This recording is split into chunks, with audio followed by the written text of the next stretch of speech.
I'd like you all to take a little bit of a journey with us, or at least a journey of my last 25 years as I've tried to get some life lessons out of my grandmother, and that's why my therapy bills are so high. Oh, get out of here. You are always making up stories. Unfortunately or fortunately, this story is true. Well, I'd like you to help follow me and my grandmother as we travel to 3 cities throughout the last 25 years. Over that period of time, Mame here has tried to give me quite a few life lessons and some educational opportunities. Where should we start? Okay, well, there was Gettysburg, Paris, and Dublin. So let's start with Gettysburg. So, in my earlier time of life, my grandmother here would take me to various historical sites because that's where I don't know, thrived. He is a historical nut.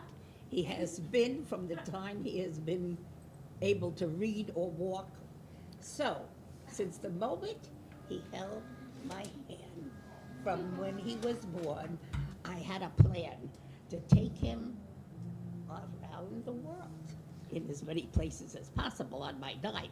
So, as he was a historical person, I decided Gettysburg would be the place for him to go. And my friend Helen had a granddaughter the same age, Jana, and they traveled with us many times. So we went to our first trip to Gettysburg. And how old were we on this first trip? They were 7. And so what, in your esteemed wisdom, did you think that 2 7-year-olds should be doing? Definitely go to the cemetery on a ghost tour. I thought that was like the best thing to do. I love cemeteries and I love ghosts. Again, 7 years old, abandoned house, to emphasize this. She takes the 2 of us down these creakety steps on this tour. Because my dear friend Helen said, "The hell with that crap. I'm staying in the room. You take them damn kids and go."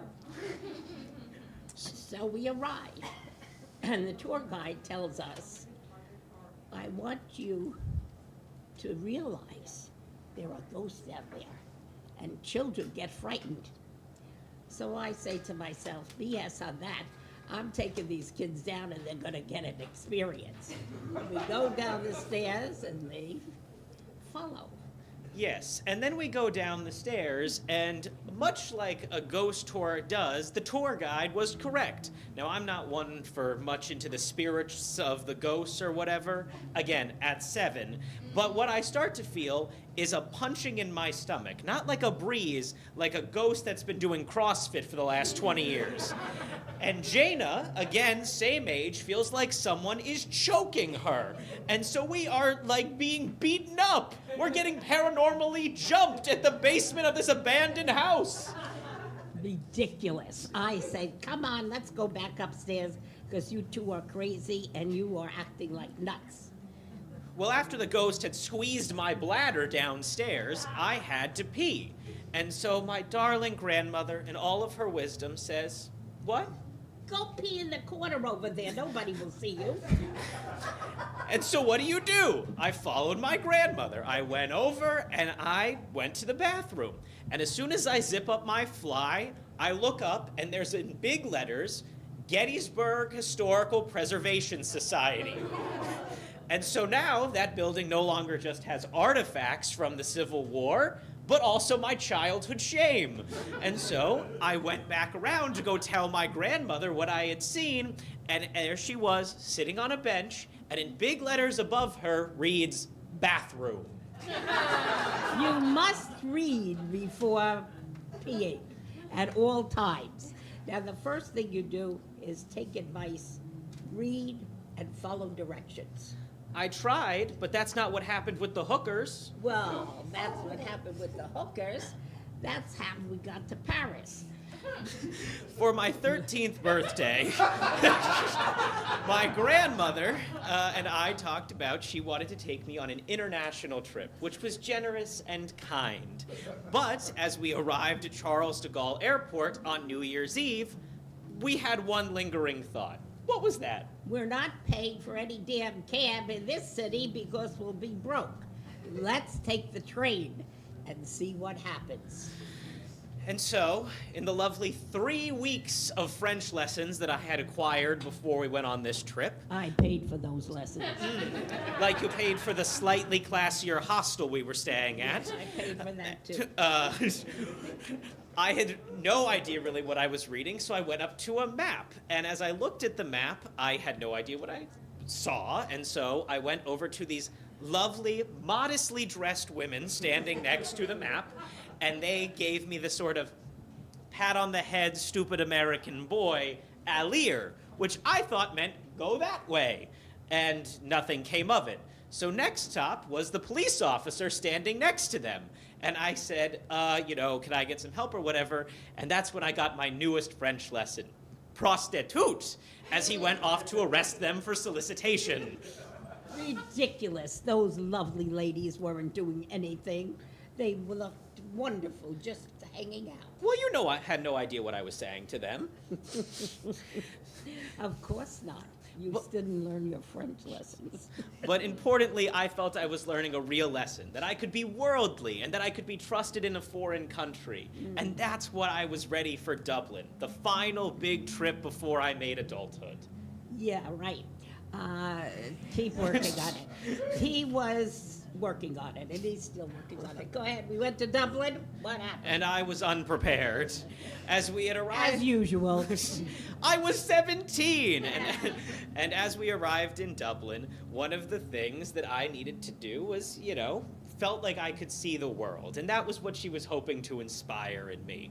Well, we arrived, and I wanted to see the city. And what did you want to do? I wanted to take a nap because the flight was long, very long. So I said, go see whatever you want to see, but be back within an hour. Well, she went to sleep, I left, and didn't get the name of the hotel. Brilliant boy that he is. All I remembered was that there was an iron horse bar in front that served Guinness, and they were playing the Cranberries. Really distinctive things in the city of Dublin. If you're unfamiliar with Dublin, at that point, like I was, it was basically Siberia. So I went to the train station, and I said, okay, I'm gonna try to figure out my way back. And this lovely couple, based on what I had told them, tried to help me, sent me on a train. Like the dumb 17-year-old I was, I obligated. Mame, how you doing? That's her sleep app machine going off, in case anyone's wondering. And so I get off the train and find an internet cafe and begin to dial her. How we doing? Still sleeping. And so I resign myself. I get what I now know is an Irish cup of coffee and begin to call my mom and her until I figure something else out. I decided that was it, then and there. I was moving to Dublin. This is my life now. I'm going to find the embassy, maybe. And just in the nick of time, she wakes up. My God, where the hell are you? Apparently, I was an hour and a half outside of Dublin. She could have killed me. And so, what does a boy do? But I hailed a cab. And so, I hail a cab to go to the hotel. And the cab driver says, where are you going? I give him the address. And he then cracks a 40 and goes, interesting, long drive. I tell him that I am visiting from America, and that was the dumbest decision I could have made. I spent the next hour and a half listening to, in the summer of 2016, our election, Bill Clinton, Hillary Clinton, Donald Trump, and most importantly, why we had arcane drinking and driving laws. But I made it back to the hotel. Hip hip hooray. He finally arrived at the hotel. So what did you think, my dear grandson? Well, I think I've learned lessons. I think I'm ready to go out into the international traveling world again. What do you think? You sure you learned lessons? Where you going? Well, I'm going back to Paris for the new year. I want to reconnect with those women. Well, listen to me. Don't forget the STD lessons, and don't forget all of the sex education, and bring the condoms. Thanks, Mame.